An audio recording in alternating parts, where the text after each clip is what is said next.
हो सीढ़ियां उन्हें मुबारक जिन्हें छत तक जाना है, हो सीढ़ियां उन्हें मुबारक जिन्हें छत तक जाना है, हमारी तो मंजिल आसमां है और हमें रास्ता खुद बनाना है, हमें रास्ता खुद बनाना है। जय हिंद प्यारे बच्चों, स्वागत है आपका आपके अपने YouTube चैनल लेके गणित में। प्यारे बच्चों, मैं आपके लिए फिर लेकर हाजिर हूं अम्लों के भौतिक गुण। प्यारे बच्चों, आप सभी ने अम्लों के बारे में जानकारी पूरा हासिल कर ली है, ठीक है।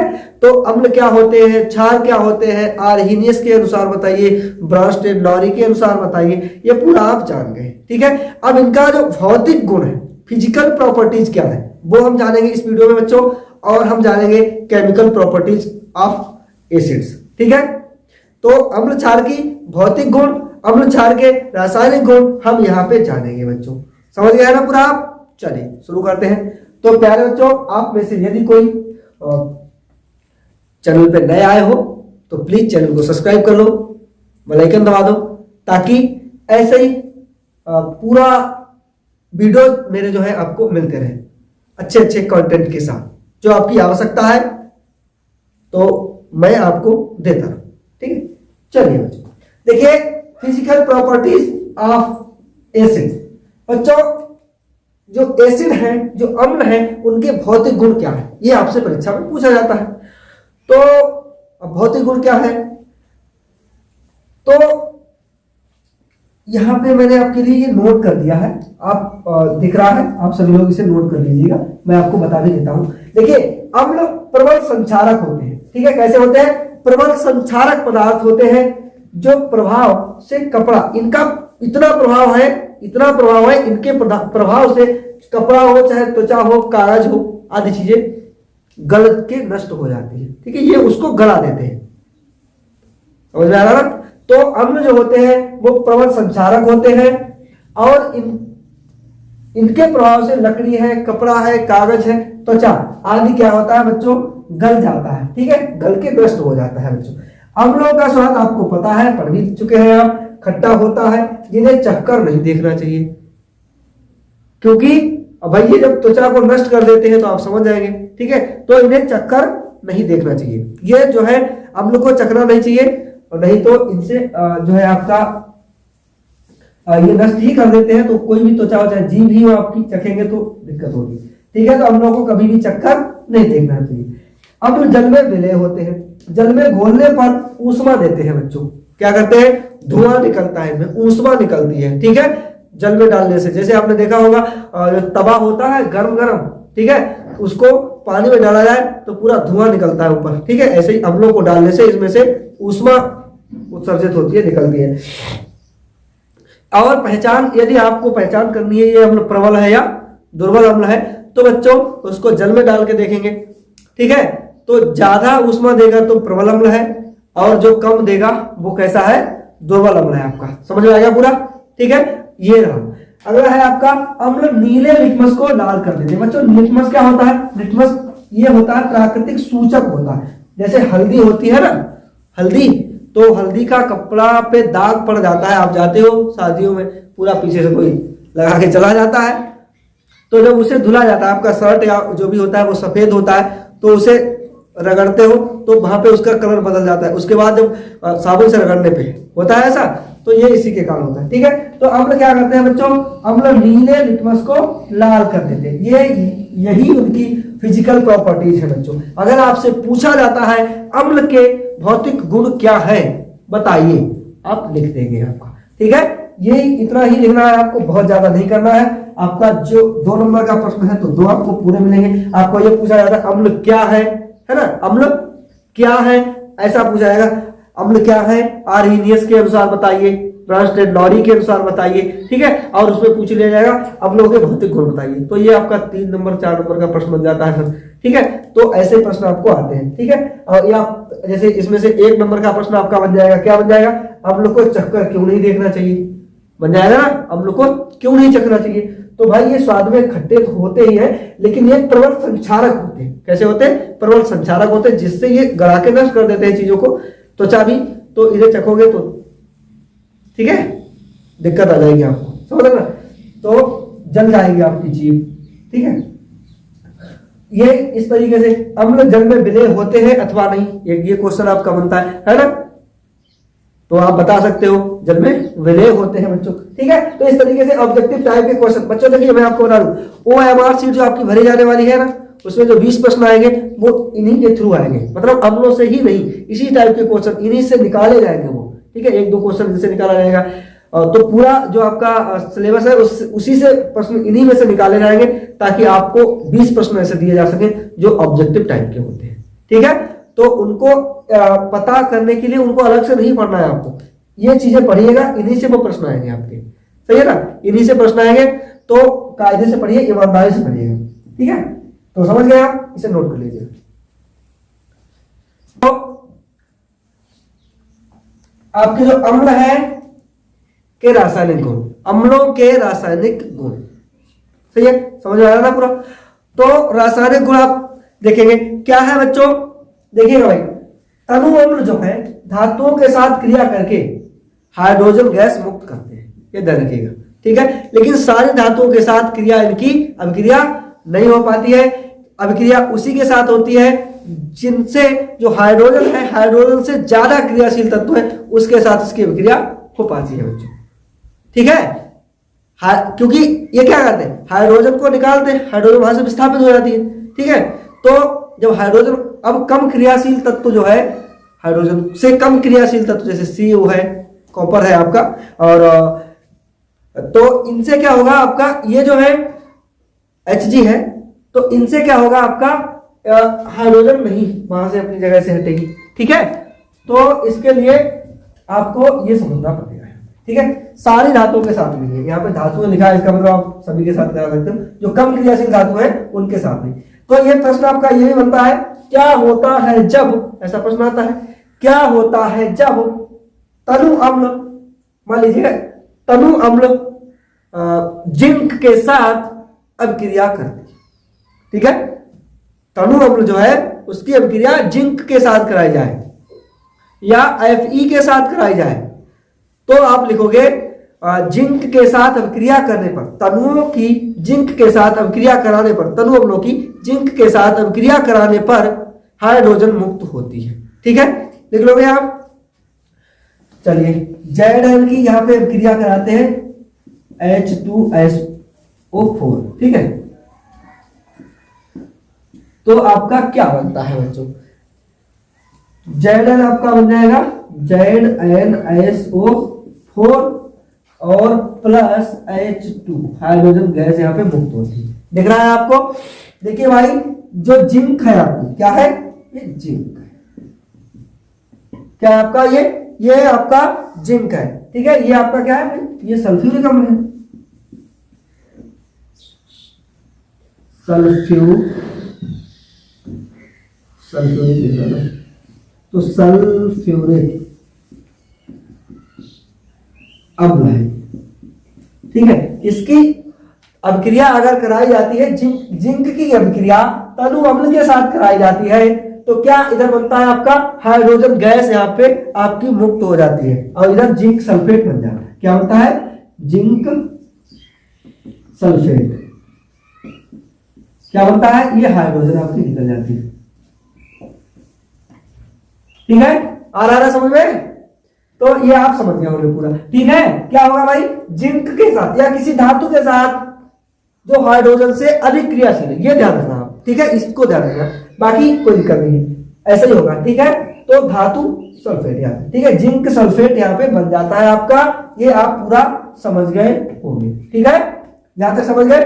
और चलिए एक और मैं दे देता हूं आपको, Mg प्लस H2SO4, तो भी आपको मैग्नीशियम आएंगे, तो आपका बन जाएगा Mg, आपका इधर बनेगा MgSO4 प्लस H2, ठीक है।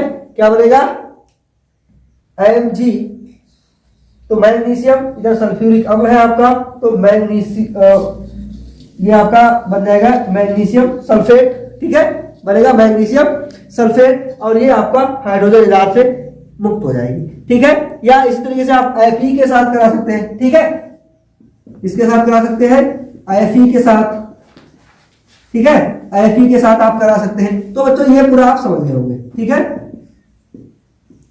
Fe का आप करा सकते हो, Fe प्लस H2SO4, 4 आपका SO बना लेंगे, ठीक है। आपका क्या हो जाएगा, FeSO4 प्लस H2, ठीक है। ये हाइड्रोजन यहां से भी मुक्त हो रही है बच्चों। तो ये पूरा आप समझ गए ना। यदि अम्ल की, तनु अम्ल की अभिक्रिया किसी धातु से कराई जाए, ठीक है, सारी धातुओं से नहीं होती है, ध्यान रखना, ठीक है। तो ये बात अपवाद है थोड़ा, ठीक है। बाकी आप ये समझ लें, अगर कुछ भी नहीं तो इतना आप याद रखो, जिंक और सल्फ्यूरिक अम्ल की अभिक्रिया कराई जाती है तो जिंक सल्फेट बनता है और हाइड्रोजन मुक्त हो जाती है, ठीक है। ये इसका पहली प्रॉपर्टीज है, ठीक है। ये इसका पहला जो है केमिकल प्रॉपर्टीज है, रासायनिक गुण है, समझ गया ना। तो इसे साफ करता हूं बच्चों, ठीक है, इसे आप नोट करिए प्यारे बच्चों। सेकंड है आपका, आप इस तरीके से भी लिख सकते हो, क्या होता है जब तनु अम्लों की अभिक्रिया धात्विक ऑक्साइड या हाइड्रोक्साइडों के साथ कराई जाती है। तो आप इसका आंसर दे सकते हो, जब तनु अम्लों की अभिक्रिया धात्विक ऑक्साइडों तथा हाइड्रोक्साइडों से कराई जाती है तो लवण तथा जल बनता है, तब लवण तथा जल बनता है। आप अभिक्रिया करा के बता सकते हो, ठीक है। ये डिफिनेशन आप लिख सकते हो। जैसे सोडियम ऑक्साइड ले लेता हूं मैं, आपका सोडियम ऑक्साइड, ठीक है। क्या ले लिया आपने यहाँ पे, सोडियम ऑक्साइड और तनु अम्ल ले लीजिएगा, ठीक है, प्लस H2SO4, ठीक है। समझ गया ना आप, क्या ले लिया भाई, सोडियम ऑक्साइड और तनु अम्ल H2SO4, ठीक है। अब क्या बनेगा, तनु अम्ल की अभिक्रिया धात्विक ऑक्साइड है, सोडियम ऑक्साइड है भाई, धात्विक ऑक्साइड है ये, के साथ कराई जाती है तो लवण बनता है। क्या बनता है, लवण बनता है आपका। तो Na2SO4 प्लस H यहाँ पे 2 बनेगा ना, प्लस H2O, ठीक है, 2 यहाँ पे 2, ये O2 बचता है, ठीक है। तो जल बनता है आपका, समझ रहे ना, Na2SO4, यहाँ पे 4 ही रहेगा, क्योंकि बच्चों ये देखिए यहाँ पे 4 ही आएगा ना आपका, क्योंकि 4 वो इधर है, 1 इधर है, तो 5 हो गया ना इधर, तो 4 1 5 हो जाएगा, ठीक है। तो Na2O4, ठीक है, Na2O4 ये आ जाएगा, H2 और ये वाला O, ठीक है, ये यहाँ पे जल बना देंगे, ठीक है। ये जल है आपका, ठीक है, ये लवण है आपका बन गया, ठीक है। ये धात्विक ऑक्साइड है आपका, ठीक है, धात्विक ऑक्साइड, धात्विक ऑक्साइड की किसके साथ, ये तनु अम्ल है आपका, अम्ल है, तो इसके साथ अभिक्रिया कराने में लवण और जल बनता है बच्चों, समझ गए। ये 2 प्रकार से आ सकता है इस तरीके से। क्या होता है जब धात्विक ऑक्साइड की अभिक्रिया जो है तनु अम्ल से कराई जाती है तो लवण और जल बनता है। ये आप जो है एग्जाम्पल दे सकते हैं वहां पे, ठीक है। और बता देता हूं मैं आपको, ठीक है, और बता दूं तो बच्चों आप लिख लीजिएगा CaO, इससे नहीं लिखूंगा,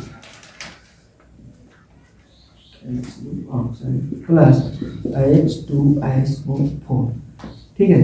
तो क्या बनेगा, CaO4 बनेगा ना, CaOSO4, S लगेगा, CaOSO4 प्लस H2O, ये वाला आपका ये बन जाएगा, ठीक है, 4SO4 ये आ जाएगा, H2 हाइड्रोजन यहाँ से मुक्त हो जाएगी, ये इसका जगह पे आ जाएगा, ठीक है। ये आपका बन जाएगा, समझ में आ गया आपका। ये लवण रहेगा, ये भी आपका, इसे भी आप लवण मान सकते हैं, ये आपका जल रहेगा, ये आपका तनु अम्ल है ही, ये आपका धात्विक ऑक्साइड है बच्चों, ठीक है, समझ गया पूरा। ये 2 उदाहरण मैंने आपको दे दिए हैं, तो इनसे आप समझ गए होंगे, ठीक है। चलिए ये प्रश्न आपका देखिए बच्चों, जैसे तांबा है, मरकरी है, पारा है, चांदी है, प्लेटिनम है, इनके साथ हाइड्रोजन मुक्त नहीं होती है क्योंकि ये हाइड्रोजन से कम क्रियाशील धातुएं हैं। ठीक है, तो वही किसी को पटक सकता है, हटा सकता है जो उससे ज्यादा ताकतवर होगा, ये आप समझिएगा। ठीक है, अब ये देख रहे हैं ना, ये पूरा इससे ज्यादा हाइड्रोजन से ताकतवर है तो इसकी जगह यहाँ पे ले ली इसने, है ना, इसे पटक दिया। दो पहलवान लड़ते हैं। अब देखिए जैसे क्लास में आपकी लड़ाई होती होगी, समझ रहे ना, बैठने के पीछे होती है बच्चों की, हम यहाँ बैठेंगे, कभी कोई साथ साथ आ जाते हैं तो एक दूसरे को हटाने, भाई दूसरे को विस्थापित कौन कर सकता है, हटा वही सकता है जो उससे ज्यादा, पहले वाले से ज्यादा ताकतवर है। ठीक है, तो ये आप समझ गए होंगे। ठीक है, इसी तरीके से आप करना है। चलिए, ये है आपका तनु अम्ल, और जब तनु अम्ल को धातु कार्बोनेट से अभिक्रिया कराई जाती है तब लवण, जल तथा कार्बन डाइऑक्साइड गैस प्राप्त होती है। ठीक है, इसका एक प्रश्न और भी बनता है, मैंने आपको पहले से नोट कर दिया यहाँ पे। क्या होता है जब तनु अम्ल धातु कार्बोनेट से अभिक्रिया करते हैं? तो इसका आंसर आपका हो जाएगा, जब तनु अम्ल धातु कार्बोनेट से अभिक्रिया करते हैं तब लवण, जल तथा कार्बन डाइऑक्साइड गैस प्राप्त होती है। ये ध्यान रखिए, क्या होता है, लवण बनता है, जल बनता है तथा कार्बन डाइऑक्साइड गैस CO2 प्राप्त होता है। समझ में आ गया पूरा? ठीक है, क्या है, चलिए तो बच्चों देखिए, ये आपका है पहला उदाहरण, आपका दूसरा ये वाला है। देखिए मैंने आपको, बच्चों समय हो जाता है ज्यादा, वीडियो लंबा हो जाता है, इसलिए यहाँ पे देखिए सोडियम कार्बोनेट है भाई, धातु कार्बोनेट की बात कर रहा है, सही से समझिएगा सब लोग। ठीक है, तभी आएगा, धातु कार्बोनेट की बात कर रहा है तो कि ये धातु, ये है सोडियम कार्बोनेट आपका CO3 है। ठीक है, तो ये पूरा क्या है, धातु कार्बोनेट है आपका, इसकी अभिक्रिया तनु अम्ल के साथ कराई जाए, यानी कि 2HCl से कराई जाए। ठीक है, हाइड्रोक्लोरिक अम्ल। ठीक है, इसके साथ यदि इसकी अभिक्रिया कराई जाए, नाम से भी पूछ सकता है, ये भी ध्यान रखना। क्या पूछेगा, क्या होता है जब सोडियम कार्बोनेट की अभिक्रिया हाइड्रोक्लोरिक अम्ल के साथ कराई जाए, तब भी यही प्राप्त होगा, लवण, जल और कार्बन डाइऑक्साइड। ठीक है, ये नाम से भी पूछ सकता है, समझ में आ रहा था पूरा, नाम से पूछ ही सकता है, पूछता ही है आपका प्रश्न में। तो 2HCl से कराई जाती है भैया, देखिएगा इधर Na2 है, 2Na यहाँ पे ले लिया, 2Cl है, सेम ले लिया, 2NaCl, 2Na भी हो गया, 2Cl, इसी में लगता है ये वाला। ठीक है, अब इधर क्या बचा आपका, एक 2 हाइड्रोजन बचा आपका। ठीक है, और क्या बचा आपका, 3O बचा। ठीक है, और ये वाला C भी बचा है, दिख रहा है, ये C बचा है, CO3 पूरा बचा है, और 2 आपका हाइड्रोजन बचा है। तो क्या बनता है आपका, जल बनता है।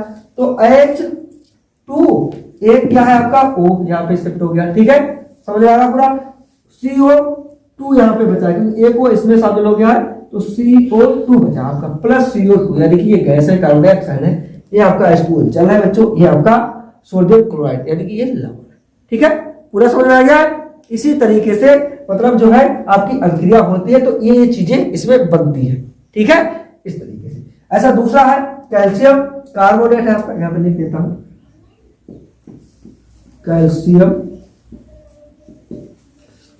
कार्बोनेट। ठीक है, कैल्शियम कार्बोनेट है आपका, तनु अम्ल है, ये अम्ल है।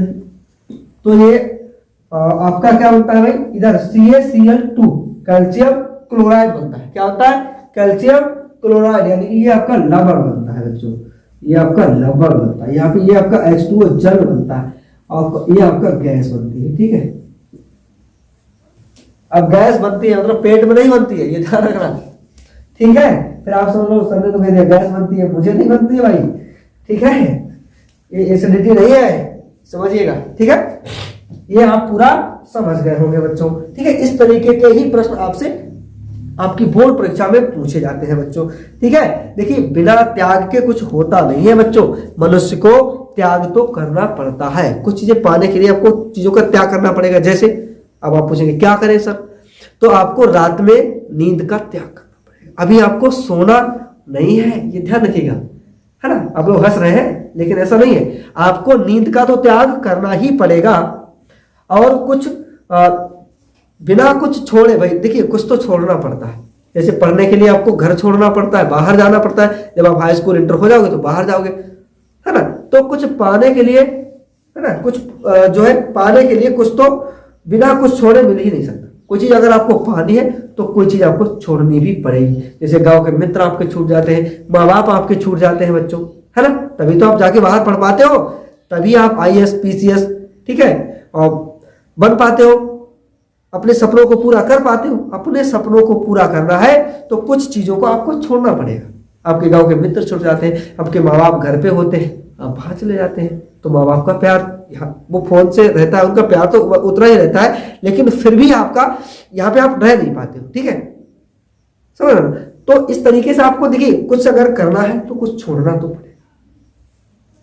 खोना कुछ नहीं, कहते हैं ना कि कुछ पाने के लिए कुछ खोना पड़ता है, खोना नहीं पड़ता है, कुछ करना तो पड़ता है, करना पड़ता है, खोना नहीं होता है आपका, ठीक है। क्योंकि माँ बाप है, आप थोड़े दिन के लिए अलग है, आप सक्सेस हो जाते हैं, फिर आप उनको भी अपने साथ कहीं भी ले जाके रख सकते हैं, है ना। तो आपके साथ है, पूरा फैमिली आपका होता है, लेकिन भाई अभी तो कुछ ना कुछ छोड़ना पड़ेगा, ठीक है। तो नींद को छोड़िएगा, और जो फोन पे बातें करते हैं, चैटिंग्स करते हैं, और ये चीजों को भी आपको छोड़ना पड़ेगा, ठीक है। अभी सबको दरकिनार करके आपको क्या है, इस पे लग जाना है, ठीक है। तो भाई मैंने एक बार पहले भी कभी कहा है कि जो रातें किताबों के साथ गुजारी जाती हैं, है ना, वो रातें अपना कर्ज चुकाती हैं, ठीक है। इसका उल्टा या सीधा कुछ भी कर सकते हैं, जैसे वो रातें अपना कर्ज चुकाती हैं जो किताबों के साथ गुजारी जाती है।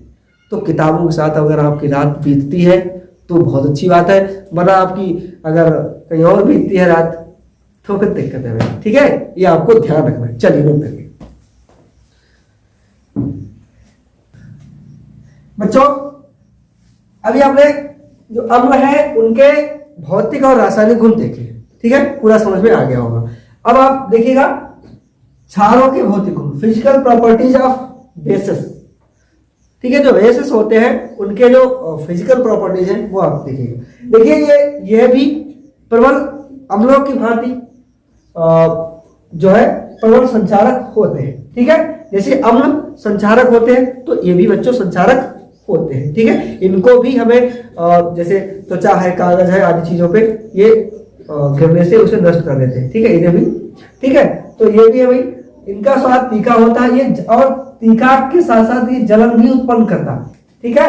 ये स्वाद तो इनका तीखा होता ही है, इन्हें अगर चखोगे तीखा लगेगा, जलन भी आपको वहां पे उत्पन्न हो जाती है, ठीक है, जिस जगह पे ये गिरते हैं या चखने से, ठीक है। तो जल में विलय भी होते हैं, ये भी अम्लों की भांति जल में विलय होते हैं, ठीक है बच्चों। ये मैंने आपको इसलिए लिख दिया ताकि आप इसे नोट कर सको, ठीक है। और ये लाल को नीला करते हैं, वो नीले को लाल करते हैं, नीले लिटमस को लाल करते हैं, ये लाल लिटमस पेपर को नीला कर देते हैं बच्चों, ठीक है। ये साबुन की तरह चिकने होते हैं, ठीक है, समझ रहे हो ना। ये कैसे होते हैं बच्चों, ये चिकने होते हैं। कौन, क्षार जो है वो साबुन की तरह चिकने होते हैं, ठीक है। अब देखिएगा आप केमिकल प्रॉपर्टीज ऑफ बेसिस। चलिए बच्चों, क्षारों के साथ जो गुण है रासायनिक गुण है, ठीक है बच्चों। इनमें ये देखिएगा chemical properties of basis.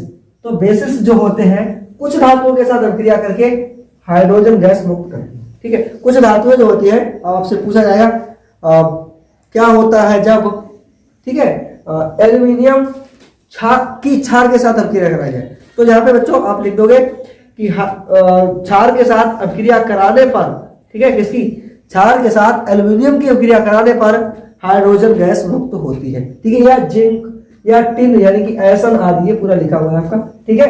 Aluminium है, जिंक है, टिन आदि क्षारों से क्रिया करके हाइड्रोजन गैस मुक्त करती है, ठीक है। ये धातुएं क्षारों से क्रिया करके हाइड्रोजन गैस मुक्त करती है बच्चों, ठीक है। ये समझ गए ना आप। तो आप जैसे जिंक के साथ ही कर दीजिएगा, जिंक प्लस और क्या ले रहा 2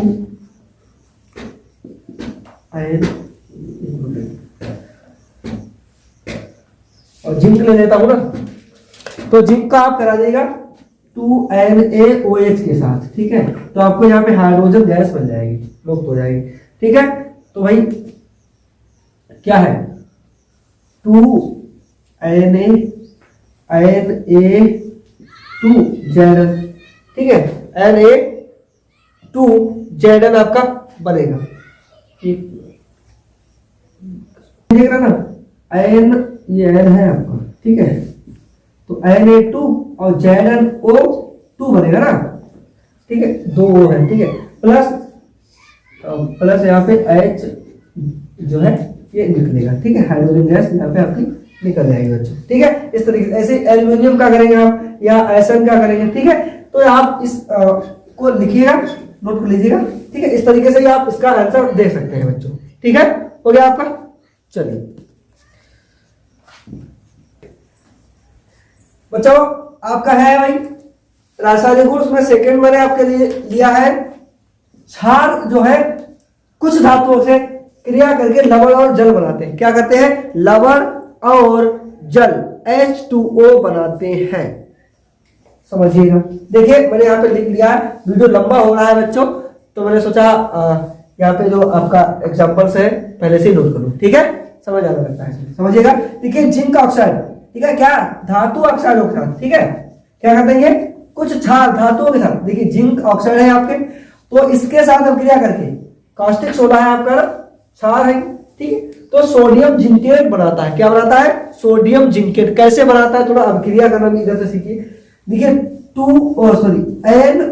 ZNO है इधर आपका, ZNO इधर O1 है, और ये दो ये वाले OH दो वाले, यहाँ पे ये दो O इधर हो गया, देखिए ये वाला दो, ये हो गया आपका 3 O, ठीक है, और Z आपका 1 है ही, ZN है, ठीक है, H आपका कितना है, इसके हिसाब से 2 है, H भी आपका कितना है बच्चों, 2 है, सोडियम Na आपका 2 है ही, ये लिखा है सामने, ठीक है। अब क्या करना भाई, Na2 है इधर, तो देखिए 2 Na है, दिख रहा है, देखिए नहीं, देखिएगा पहले 2 Na है, तो 2 Na आपका Na2 है, ठीक है, 2 हो गया पूरा, ठीक है, ZnO आ गया, अब 2 O है, O तो वैसे 3 है, ठीक है, तो एक ये वाला और एक इसमें से, तभी 2 यहाँ पे हो गया आपका, H ये बना, H बचा आपका, ठीक है, H पूरा 2 है, इसमें तो H है ही नहीं कहीं पे, तो H2 आ जाएगा, O कितना बचा आपका, 1 बचा है बच्चों, तो एक O ये वाला हो जाएगा, ठीक है, ये आपका जल बन जाएगा, ठीक है, तो सोडियम जिंकेट बनेगा आपका। इसी तरीके से ये सभी क्षार अम्लों से क्रिया करके लवण और जल बनाते हैं, जितने भी क्षार है अगर अम्ल से इनकी क्रिया कराई जाए तो क्या बनता है बच्चों, लवण और, ये पूछूंगा मैं आपसे सबसे, ठीक है, ध्यान रखना इस चीज को, फिर ये नहीं करा है कि ये बताया नहीं आपने, ठीक है। तो क्या है भाई, अम्ल जो है अम्लों से क्रिया अगर क्षारों की कराई जाती है, ठीक है, तो ये पूरा बनाते हैं लवण और जल बनाते हैं। इसका और भी उदाहरण हो सकते हैं आपके, ठीक है, बहुत सारे हो सकते हैं, लेकिन मैंने आपको यहाँ पे एक ही लिया है बच्चों, ठीक है, इससे आप समझ गए होंगे, बाकी आप कर सकते हैं, ठीक है। ऐसे यहाँ पे सभी क्षार जो है अम्लों से क्रिया करके लवण और जल बनाते हैं बच्चों, तो NaOH आपका है, HCl है आपका, NaCl हो गया, देखिए Na1 है, Cl भी 1 है, तो NaCl, H आपका कितना है भाई, एक H ये है, एक ये है, तो H दोनों कितने हो गए, 2 हो गए आपके मिला के, O यहाँ पे 1 है, तो 2H है, O 1 है, ठीक है, ये आपका जल बन गया ना, ठीक है, इस तरीके से आप समझ गए होंगे, ठीक है। तो आपको क्या करना है, पूरा इसे नोट कर लेना है बच्चों, ठीक है, एक ही उदाहरण आपसे पूछा जाएगा तो वो आप यही दे सकते हैं, ठीक है, ज्यादा पूरा भागने की आवश्यकता नहीं है, ठीक है। चलिए इसे मिटा देता हूं, चलिए देखिएगा बच्चों, आपका देखिए क्षारों को, ठीक है, क्षार को अमोनियम लवण के साथ, ठीक है, गर्म करने पर जल और अमोनिया गैस बनती है, ठीक है, NH3 बनता है आपका, ठीक है। लेकिन क्या ये समझिएगा, इसमें आपसे पूछ लेगा क्या होता है जब, ठीक है, क्षार को अमोनियम के साथ गर्म करते हैं, ठीक है, क्या है, इसके साथ जब इसे गर्म किया जाता है, ठीक है, हीट करते हैं यहाँ पे, ठीक है, तो क्षार को अमोनिया लवण के साथ गर्म करने पर लवण, जल और आपका अमोनियम NH3 प्राप्त होता है बच्चों, ठीक है। तो NH4 का होल टॉइज आपका ये है, तो ये देखिएगा SO4, ठीक है, और आपका है NaOH, तो ये आपका बनता है बच्चों, यानी कि अमोनियम सल्फेट है आपका, ठीक है, अमोनियम सल्फेट है, ठीक है, ठीक है, ये आपका अमोनियम सल्फेट है, ठीक है, NaOH इधर है, ये पूरा ये आपका बन जाता है Na2SO4, ठीक है, Na2 SO4 ये पूरा इधर आ जाता है। इसका देखिएगा क्या होता है H2O, ठीक है, H2O कहाँ से आया, अब ये पूछेंगे आपको, तो ये वाला है, ठीक है, 2 है तो ये वाला वो है यहाँ पे, ठीक है, NH3, तो NH4 है ना इधर, तो H2 यहाँ पे आ गया आपका ये वाला, ठीक है, तो NH3 आपका यहाँ पे बनता है, ठीक है, यही आपका हो जाएगा बच्चों, पूरा समझ गया है, ठीक है, इस तरीके से ही आपको करना है। चलिए अमोनियम है, ठीक है, इसे आप नोट कर लीजिएगा प्लीज, ठीक है, चलिए।